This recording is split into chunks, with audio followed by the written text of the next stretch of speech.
আজ আপনাদের জন্য উপস্থাপন করছি হযরত শাহ আলী বগদাদী রহমতুল্লাহ আলাইহির রহস্যময় জীবন কাহিনী। যখন সন্ধ্যার হাওয়া ঢাকার মিরপুরের দিকে দোলা দেয় আর দূর থেকে ধ্বনিত হয় দুরুদ ও সালামের মিষ্টি সুর, তখন কেউ যদি হৃদয় দিয়ে শোনে, টের পায় এক অলৌকিক প্রশান্তির তরঙ্গ যেন ভেসে আসছে হযরত শাহ আলী রহমতুল্লাহ আলাইহির দরবার শরীফ থেকে। এক অজানা সম্মোহনী শক্তি যেন দেহ মন জুড়িয়ে দেয়। ইতিহাসের পাতায় তিনি একজন সুফি সাধক, দরবেশ, মুজাহিদ, প্রেমময় আত্মা। কিন্তু আধ্যাত্মিক বাস্তবতায় তিনি ছিলেন আল্লাহ প্রেমের আগুনে দগ্ধ এক অলৌকিক মানুষ, যার জীবন ছিল রূপকথার মতো বিস্ময় আর কোরআনের আলোয় আলোকিত। আজ আমরা সেই পরম রহস্যময়, জ্যোতির্ময়, আলোকিত মানুষের জীবন কাহিনী জানব। চলুন তাহলে শুরু করা যাক। হযরত শাহ আলী রহমতুল্লাহ আলাইহির জন্ম পবিত্র এক পারিবারিক পরিমণ্ডলে। অনেকে মনে করেন তিনি মধ্যপ্রাচ্য বা উত্তর ভারতের কোনো অঞ্চলে জন্মগ্রহণ করেন। তার পূর্বপুরুষগণ ছিলেন ইসলামের প্রথম যুগের একনিষ্ঠ অলিয়া উলিয়া ও বিশুদ্ধ ধারার আহলে বায়াত ঘরানার সদস্য। হযরত শাহ আলী রহমতুল্লাহ আলাইহির শিক্ষার সূচনা হয় পারিবারিকভাবে কোরআন শিক্ষার মধ্য দিয়ে। তিনি কোরআন মাজিদ হিফজ করেন অল্প বয়সেই। পরবর্তীতে হাদিস, ফিকহ, তাফসির ও তাসাউফে পারদর্শী হন। দিল্লি ও তার আশেপাশের খানকাহ থেকে তিনি আধ্যাত্মিক ও প্রাতিষ্ঠানিক জ্ঞান অর্জন করেন। জ্ঞান ছিল তার হৃদয়ের খোরাক। তিনি জ্ঞানকে পরিণত করেছিলেন হাল বা অভিজ্ঞতায়। এজন্যই তার প্রতিটি কথা ছিল দীপ্তিময়, প্রতিটি নীরবতা ছিল মর্মস্পর্শী। তিনি জীবনের শুরু থেকেই মানুষের খেদমতকে ইবাদতের সমতুল্য মনে করতেন। অসহায়দের পাশে দাঁড়ানো, ক্ষুধার্তকে অন্ন দেওয়া, অসুস্থকে শুশ্রূষা করা, পথহারা মানুষকে পথ দেখানো ছিল তার দৈনন্দিন কাজ।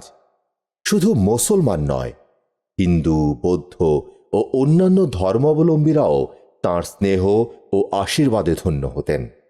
হযরত শাহ আলী বগদাদী রহমতুল্লাহ আলাইহির তাসাউফের পথ চলা ছিল চিশতিয়া ও সোহরাওয়ার্দিয়া তরিকার মাধ্যমে। তিনি হযরত নিজামউদ্দিন আউলিয়া রহমতুল্লাহ আলাইহির রুহানি সিলসিলার একজন শক্তিশালী রুহানি উত্তরাধিকারী হিসেবে বিবেচিত হন। বায়াত গ্রহণের পর তিনি বহু বছর মুজাহাদা, রিয়াজত এবং আত্মশুদ্ধির কঠিন সাধনায় কাটান। মিরপুর ছিল তার নির্বাচিত আধ্যাত্মিক কেন্দ্র। এখান থেকেই শুরু হয় তার বিস্ময়কর ও অলৌকিক কর্মজীবন।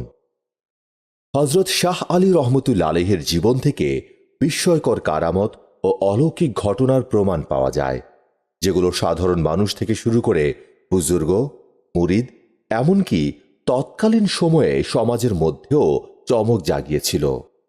হযরত শাহ আলী রহমতুল্লাহ আলাইহির দরগাহ প্রাঙ্গণে আজও রয়েছে এক বিস্ময়কর বৃক্ষ, যাকে সাধারণভাবে সিন্নি গাছ নামে ডাকা হয়। এই গাছের সাথে জড়িয়ে আছে এক হৃদয় ছোঁয়া অলৌকিক ঘটনা। লোককথা অনুযায়ী শোনা যায়, এক দরিদ্র মা হুজুরের কাছে এসে মানত করেন, হুজুর, আমার সন্তানের জন্য দোয়া করুন। আমি যদি আমার ছেলেকে সুস্থ দেখতে পারি তবে এখানে সিন্নি বিলাব। হুজুর তার মাথায় হাত রাখেন, আল্লাহর নামে দোয়া করেন। কিছুদিনের মধ্যেই সেই অসুস্থ সন্তান অলৌকিকভাবে সুস্থ হয়ে ওঠে। মা মানত পূরণ করার জন্য হুজুরের দরবারে এসে সিন্নি বিলি করেন এবং ঠিক যেই স্থানেই সিন্নি রাখা হয়েছিল সেখানে অদ্ভুতভাবে এক অজানা গাছ জন্মিয়ে ওঠে। এই গাছ আজও মিরপুর দরগার এক গুরুত্বপূর্ণ নিদর্শন।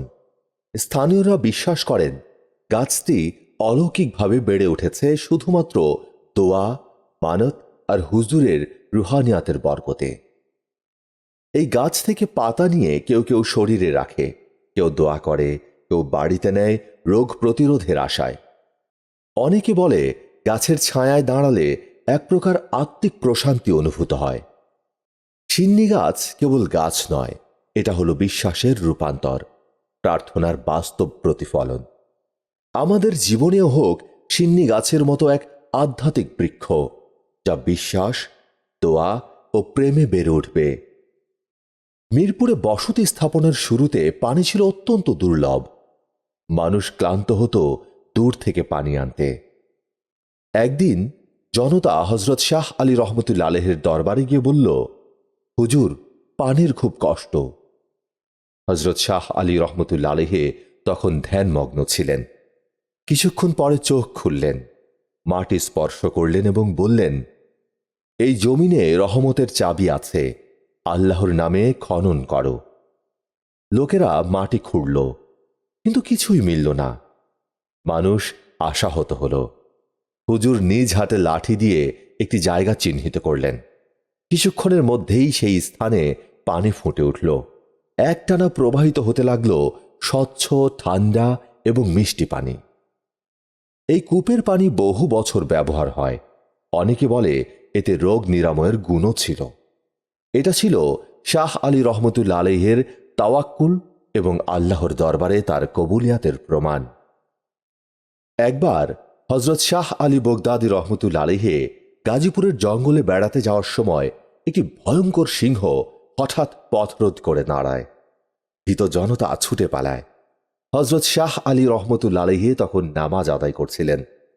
সিংহটি তার সামনে এসে বসে পড়ে, এক দৃষ্টিতে তাকে দেখতে থাকে। হজরত শাহ আলী বগদাদী রহমতুল্লাহ আলাইহি নামাজ শেষ করে সিংহটির দিকে তাকিয়ে শুধু বললেন, তুমি তো আল্লাহর এক মাখলুক, তুমি আমার ভাইয়ের মতো, ভয়াবহ হওয়ার প্রয়োজন নেই। তখন সিংহটি মাথা নিচু করে তার পায়ে মুখ রাখে, তারপর ধীরে ধীরে জঙ্গলের দিকে চলে যায়। উপস্থিত সবাই কাঁদতে শুরু করে। কেউ বলে, এই লোক শুধু দরবেশ নয়, তিনি অলৌকিক এক আল্লাহওয়ালা। হজরত শাহ আলী বগদাদী রহমতুল্লাহ আলাইহির অলৌকিক কাহিনীগুলো কোনো কল্পকাহিনী নয়, বরং আধ্যাত্মিক জগতের বাস্তব প্রতিফলন। তিনি আল্লাহর ইচ্ছায় এমন সব কুদরতি কারামত প্রকাশ করেছেন যা আজও মানুষের হৃদয় জাগিয়ে তোলে। প্রতিটি অলৌকিকতা ছিল মানুষের ঈমান বাড়ানোর এক মাধ্যম, নফসকে পরিশুদ্ধ করার আহ্বান। একথা সত্য, অলৌকিকতা বা কারামত দিয়ে কাউকে অলি প্রমাণ করতে হয় না, বরং যার ভেতরে আল্লাহর প্রেমের দীপ্তি আছে তিনিই প্রকৃত অলি। শাহ আলী রহমতুল্লাহ আলাইহির কারামতগুলো সেই দীপ্তির বহিঃপ্রকাশ, যা আজও আলো ছড়ায় মিরপুরের আকাশে। তার মাজার সংলগ্ন মসজিদে ফার্সি ভাষায় খোদাই করা একটি শিলালিপি পাওয়া যায়। ঐতিহাসিক গুরুত্ববাহী ওই শিলালিপিতে পাওয়া তথ্যের উপর ভিত্তি করে ধারণা করা হয় হজরত শাহ আলী বগদাদী রহমতুল্লাহ আলাইহি 1577 সালে মোগল আমলে পরলোক গমন করেন। তিনি মসজিদের চতুর্দিকে বন্ধ অবস্থায় 40 দিনের চিল্লাব্রত পালনকালে মৃত্যুবরণ করেন। মিরপুর 1 নম্বরে অবস্থিত তার পবিত্র দরগাহ শরীফ আজও মানুষের আধ্যাত্মিক শান্তির কেন্দ্রবিন্দু। ভক্তরা দলে দলে আসেন, দোয়া করেন, মানত করেন আর পান অলৌকিক প্রশান্তির অনুভব। 15 শতকের শেষ ভাগে বা 16 শতকের শুরুর দিকে তিনি ইন্তেকাল করেন। হজরত শাহ আলী রহমতুল্লাহ আলাইহির ইন্তেকাল কোনো বিষাদের বিদায় নয়, বরং রুহানিয়াতের পূর্ণতায় আল্লাহর সঙ্গে মিলনের এক পরম মুহূর্ত। হজরত শাহ আলী বগদাদী রহমতুল্লাহ আলাইহির ইন্তেকালের পরও তার দরগা থেকে কোটি মানুষ পায় প্রশান্তি, পাপী পায় তাওবার আলো আর হৃদয় পায় রুহানিয়াতের বাতাস। অলির মৃত্যু হয় না, তিনি আল্লাহর প্রিয় বান্দা। তার দোয়া, তাওজিয়া ও শিক্ষা বেঁচে থাকে মানুষের মাঝে। হজরত শাহ আলী বগদাদী রহমতুল্লাহ আলাইহি রাতের অন্ধকারে কাঁদতেন, জিকির করতেন, নফসকে পরিশুদ্ধ করতেন।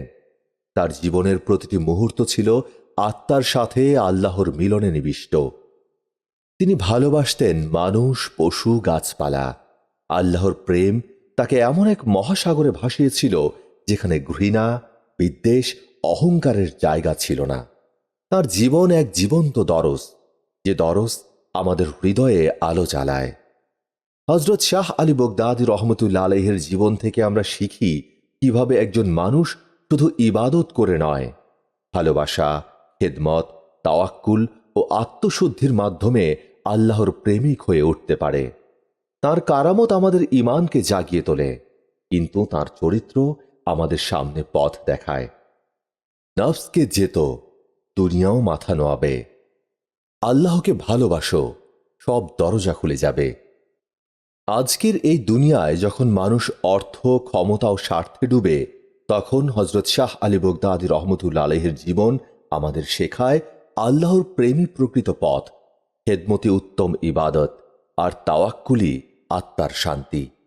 মিরপুরের মাটিতে যার কবর, তিনি মৃত নন, তিনি জীবিত আমাদের হৃদয়ে, আমাদের দোয়ায় আর আল্লাহর রহমতের বাড়িধারায়।